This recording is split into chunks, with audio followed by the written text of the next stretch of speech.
Hey, what's up, guys? It's Russo. Sorry I'm getting back to you late again. Sleep schedule's been crazy.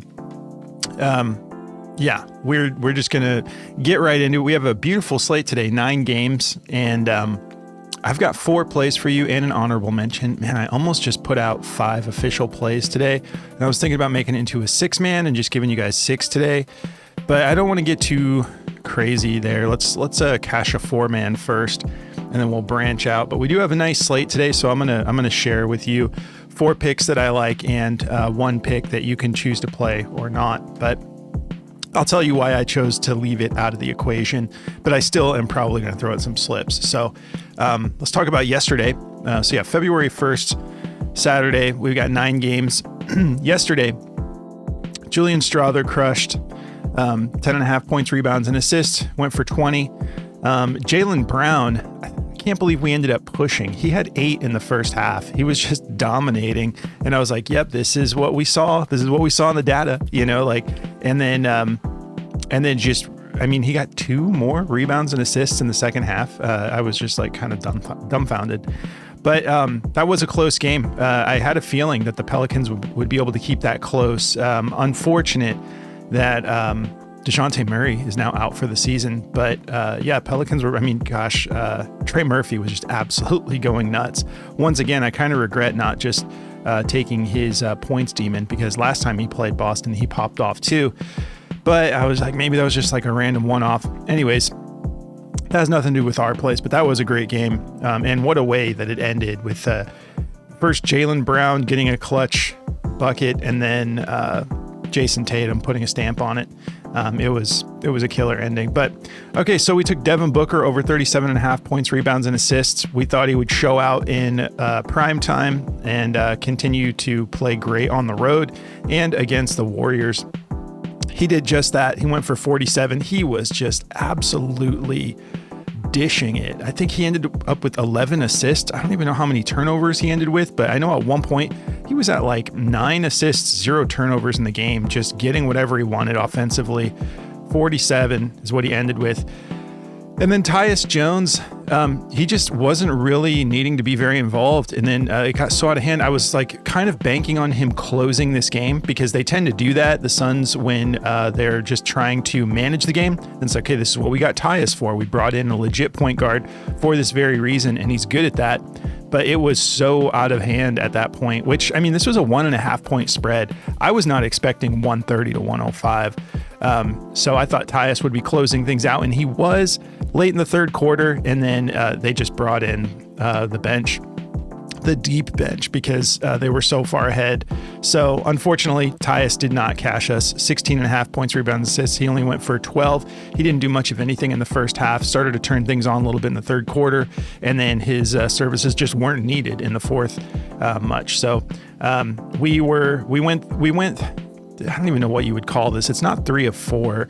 It's kind of 2 of 3, because Jaylen Brown ends up just like coming out of the equation because didn't get us 1 more. So the whole goal with the 1 flex, 1 power is that if it only goes 3 of 4, we only lose 1 unit. And in this case, we only got half of a unit back. So what is that? We lost 1.5 units, I guess. Something like that. I don't know. No, more than that. 1.75 units. I don't know. We'll do better today. So let's look at the plays for today. I'm doing the same thing. 2 units flex, 2 units power. I'm just running this 4-man, and then I'll talk about the honorable mentions. So let's take a look here. What we got. We're going with Zaccharie Risacher. I love this dude. He's an absolute baller. We're going to go over 16.5 points, rebounds, and assists. And then this is interesting, man. I try not to get 2 players. I've thought about this because a lot of my slips end up having 2 players from the same team. And I try not to. It's like you would think like, yeah, don't do that. But honestly, when you're finding good matchups, when you're finding a reason, there's usually more than one guy on that team who's going to capitalize on cashing the play that you're excited about. So I couldn't help it. I had to go with 2 Blazers tonight. I'm going Deandre Ayton over 25.5 points, rebounds, and I'm going Deni Avdija over 27.5 points, rebounds, and assists. I just had to. What I'm seeing in the numbers is just too good for me to take either of these guys out.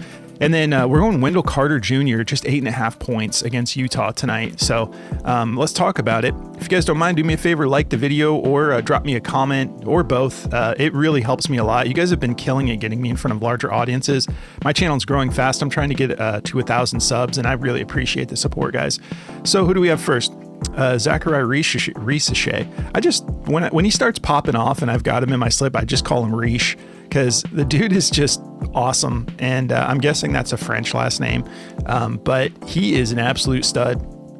So if we take a look at the 2024 season, he's only cashed this 46% of the time. But the thing about him is his minutes have significantly, like, he has a much larger role now that Jalen Johnson is out for the season. But even with Jalen Johnson in the equation, this kid just pops off on the road. 68% hit rate on road games. And I really think that's a thing. I think some guys, especially if they're young in their career, they're traveling, they're making money, they're out there in front of a fresh new audience. I just think it's fun to show off on the road a little bit. And I don't know that that's to be true, but that's what I would be feeling if I was like living my dream. I'd be like, dude, this is dope. I'm going to show off in front of these people. I'm going to play my best. And I know these guys want to play their best every night, but you get what I'm saying. I think that's a thing, because look at that, 68% hit rate, 15 out of 22 games. And it's been looking good. So the matchup isn't too scary. 11th in points allowed, 15th in rebounds allowed, 27th in assists allowed. Let's go off the home games.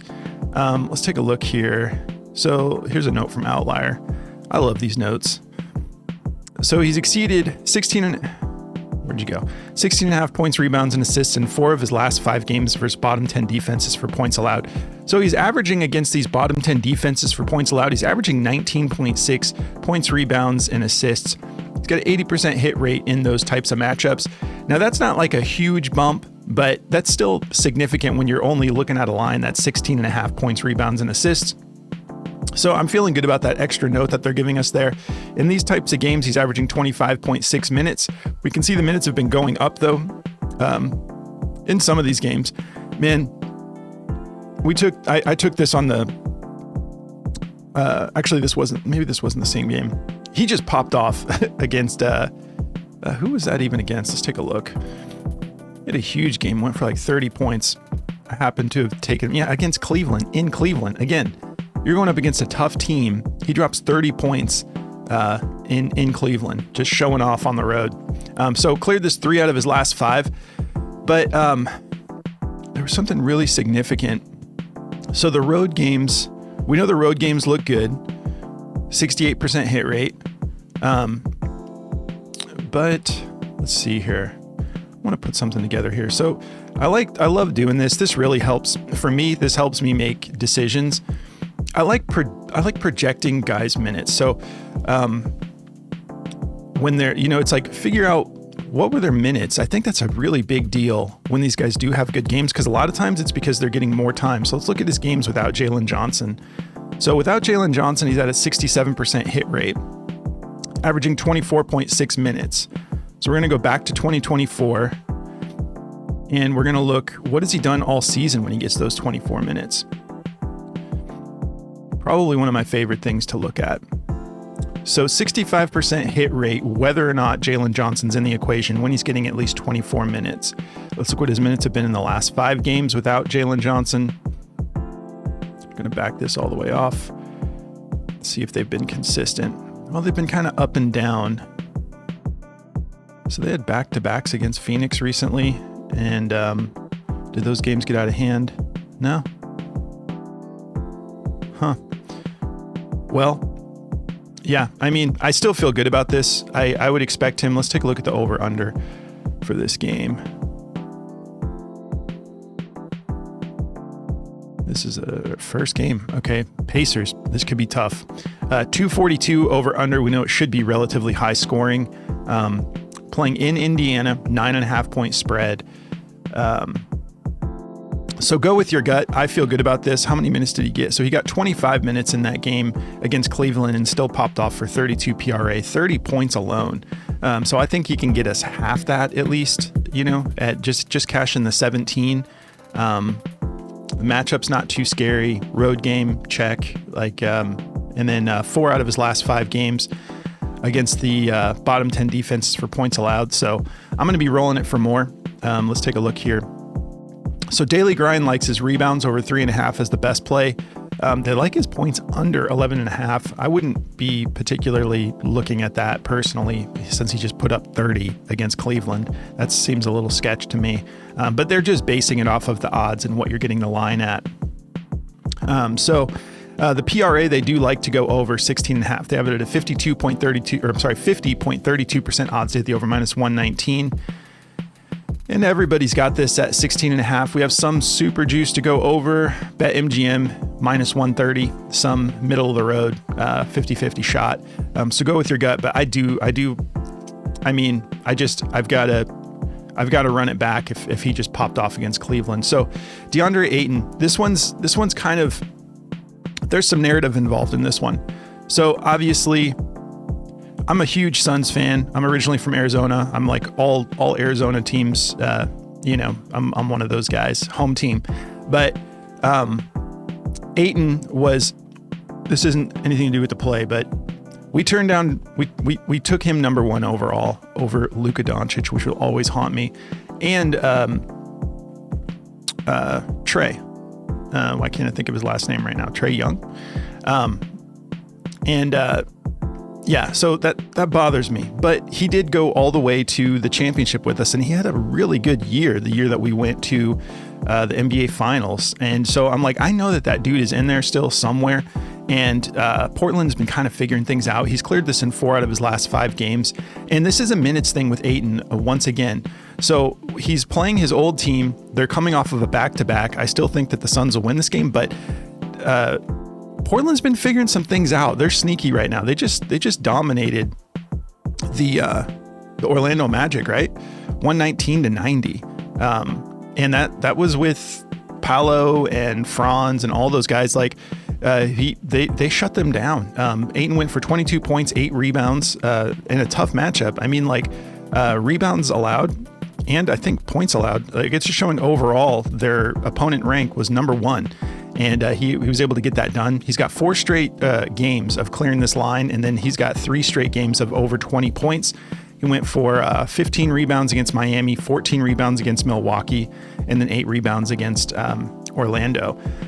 So he's getting a lot of minutes for a player who is playing the center position. You know, like you don't totally typically, you got some Wembanyama's and stuff that a lot of times these bigs that are really big bigs like Ayton is, they tend to get lucky if they're in the 25-minute range.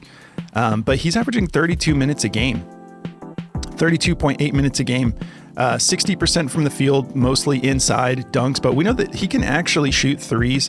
I don't think he's been shooting many of them, but I would love to see him get that back a part of his game, because that was a part of his game in college, and he's more capable than you would think. But he's a pretty solid shooter on the inside. He's not just dunking the ball, but 60% from the field, 8.8 made buckets a game. Let's see, 16.6 rebound chances a game over these last 5. Let's take a look at this note. Okay, so they're actually just talking about what we're looking at here. 4 out of his last 5 games. So he's averaging 30.2 points, rebounds, and we're getting it at 25.5. So nice little bump there. But let's look at the head-to-head. So these 2 games were from last year. And then this game was early on in the season, November 2nd, and he went for 10 points, 13 rebounds. It didn't go so well. He got 24 minutes. So he was on track there. If he had more minutes, I think that was back when, is it Chauncey, who was their coach? He was still figuring out rotations. There was a lot of weirdness going on with their rotations there. I think he was just kind of like figuring out, like giving guys like just a lot of rotating going on. It seems like he's kind of figured out what he's liking now. But if we take a look here and we look at the 30-minute mark on the 2024 season when Ayton gets his opportunities, first of all, he's cleared this just even with the ups and downs across the whole 2024 season. He's cleared this 50% of the time. But if we take away the games where he's only getting the 25 minutes, if we go up to like even just 30 minutes, we're at a 73% hit rate right there. And these extra 2 minutes, let's see if that makes a big difference. 81% hit rate, 13 out of 16 games, 5 games straight when he's getting at least 32 minutes. Did we look at this over under? 226.5. Phoenix favored by 4. Now, the Suns were favored by 1.5 last night, and that turned into a blowout. So you just never know. This is a back-to-back, and Portland has been a little bit surprisingly good on defense lately. So I think they could keep this close. Plus, Ayton is playing his old team. So I like him to be able to get this done. If we look at the overall matchup, 18th in points allowed, 21st in rebounds allowed. And then to centers, it's super soft. 29th in points allowed, 26th in rebounds allowed. Let's look at these last 5 with the 32 minutes or more. So yeah, he got this done against Orlando, Milwaukee, Miami, Chicago, Detroit. So none of these are like easy walks in the park, for him, especially considering it's the Blazers, So I like him to be able to get this done. Let's take a look here, see if Daily Grind agrees with me.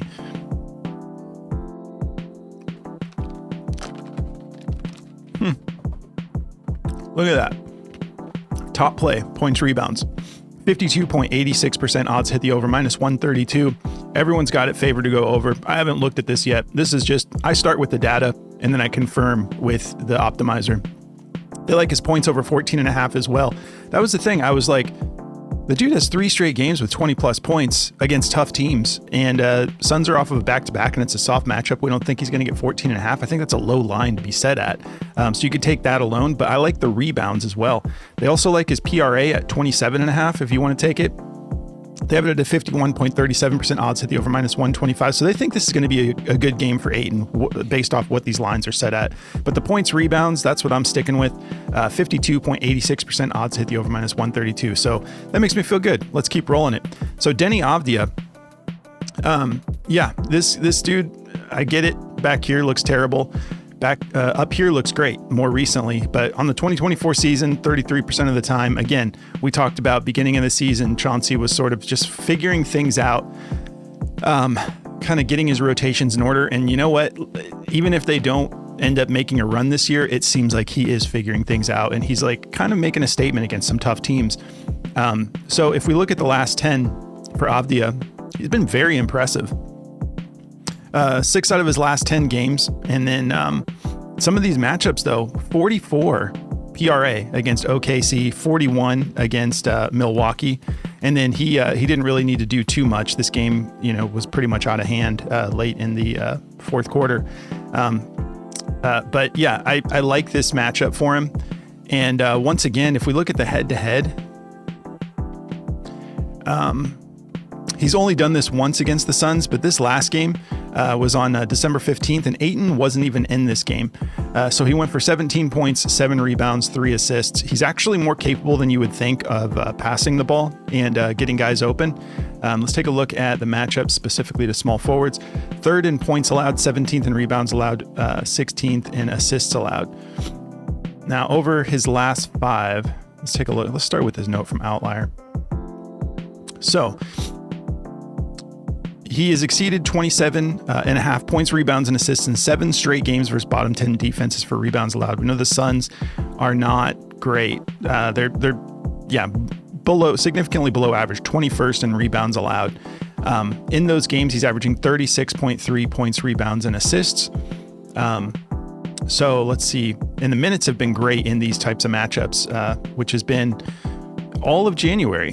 Like we said, they're figuring out their rotations. The minutes are getting consistent for these guys, and we're going to try to get ahead of it. So 36.7 minutes is what he's averaging in these games. 53% from the field, 7.9 made buckets, 37% from beyond the arc, 2.4 made buckets, 14.8 rebound chances, 7.8 potential assists. Now, what was that sweet spot for the minutes? 36. We go to the 2024 season, and I'm telling you, this is just a rotation thing. If we bump this up, let's just go to 30 minutes and see what that looks like. Not 31, we'll go 30, and then we'll bump it up. So 67% hit rate when he's getting at least 30 minutes. If he does happen to get the 35 minutes, I mean, even at 34, it's 100% hit rate. some of these guys just need their minutes. They just need the reps. I think he should be able to get this done tonight. That looks beautiful. 100% hit rate when he's getting at least 34 minutes. You can't totally count on that, even though he's been averaging it over the last 5. So I'm still comfortable with at 32 minutes, 64% hit rate. I would love to see him get 35 minutes tonight because that should be good to go if he gets his full minutes. Let's take a look here. Daily grind. They like his fantasy score a lot. Over 32, 54.79% odds hit the over minus 121. They don't like the points assists. They like him for over 1.5 blocks, which would make sense with the fantasy score if they think he's going to get some blocks tonight, blocks and steals. 52.26% odds hit the over on the blocks and steals, minus 134. Okay, so they do like the PRA. They're not like super juiced, but 50.99% odds hit the over, minus 122. So I'm just, again, we're hoping for the minutes here.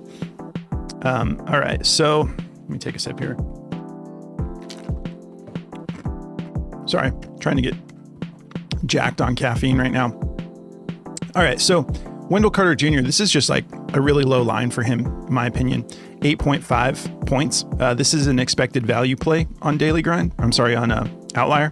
He's cleared it 4 out of his last 5 games. I was a little bit apprehensive of his role with Goga coming back, but it seemed to be that they like what he's been doing and they're continuing to utilize him. He's got a soft matchup here, 26th in points allowed to centers. I don't think we have any significant injuries. Caldwell Pope, Jalen Suggs, game time decision. But yeah, we do have Mo Wagner still out since he's out for the season, but that has opened up the minutes share for Wendell Carter a little bit more. Let's look at this note here. So looks like he's actually exceeded it 7 out of his last 8 games, averaging 11.6 points. So nice little bump there, maybe like a 20% bump on the line that we're getting versus what he's been averaging. 88% hit rate over his last 8 games. And let's see, let's go to the head-to-head. The head-to-head looks good. So it's Utah, so they're playing in Utah, I believe. Let me double check here. Yeah, playing in Utah. He went for 15 points on January 5th, last time they matched up, and Goga was in that game. So I feel good about it. 8.5 just seems nice and low. There's not too much to go on and on about this because it's just such a low line. So I don't really need to get into minute share and all that kind of stuff. Let's take a look here.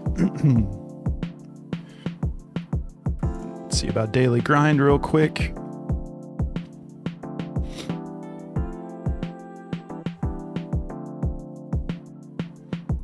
Maybe I spelled his name wrong. Let's try Carter.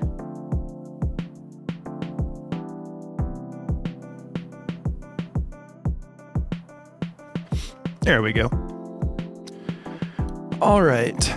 They don't like his points rebounds. They like his rebounds at 6.5. Seems kind of high. I know he's capable, but I'm more on the points than I am the rebounds.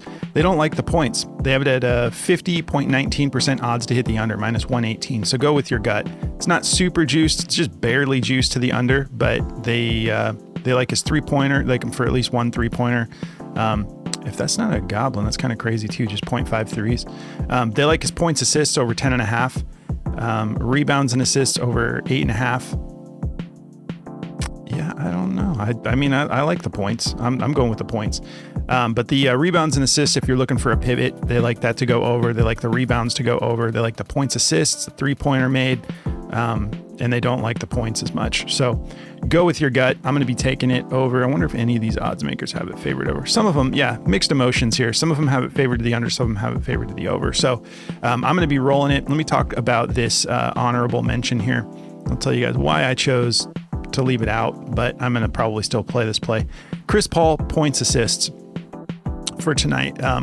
If you take a look at this, starting with a note from Outlier, the reason I didn't take it is because it's bumped all the way up to 16.5. I'm going to probably still play this in a slip, but the line opened at 15.5, and so I did like this, but I just like the Wendell Carter points a little bit more, so I put that in instead of Chris Paul.